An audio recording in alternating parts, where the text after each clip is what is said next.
Sobrang lambot tapos moist at fluffy yung aking banana puto cheese. I-steam lang natin to, hindi na natin kailangan ng oven. Pwede natin itong ipanregalo sa mga special occasions or kaya ipang negosyo. Gagamit tayo ng 5 na banana, yung overripe ay mas maganda. Mas matamis at mas malasa. Imamas lang natin to hanggang sa maging parang baby food na. Kailangan din natin ng half cup brown sugar, half cup na white sugar, 2 teaspoon vanilla, 4 eggs, 1 cup vegetable oil, half cup milk, kahit anong milk ay pwede. At saka lang natin haluin mabuti hanggang sa mag-combine lahat ng ating mga ingredients. Mag-a-add din ako ng half teaspoon salt. Gagamit tayo ng strainer, maglalagay lang tayo ng 3 cups cake flour or all-purpose flour.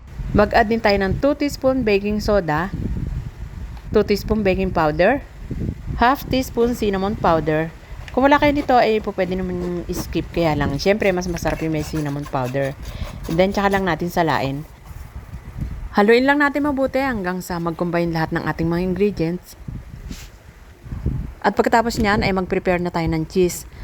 Sa paglalagay naman ng cheese ay nasa inyo na kung gaano kalaki or kaliit ang gusto nyong ilagay sa ibabaw ng ating banana puto cheese.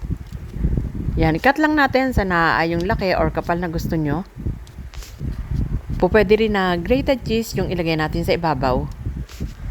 Ngayon, ilagay na natin sa medium mold yung gamit ko. Huwag natin pupunuin dahil aalsa pa yan. So, bali mga 3/4 lang yung inilalagay ko. Bali itong aking ice cream scoop yung ginagamit ko para hindi makalat. Pinahiran ko nga pala ng margarine yung aking mga mold para hindi madikit yung puto. At pagkatapos ay lagyan na natin ng cheese sa ibabaw.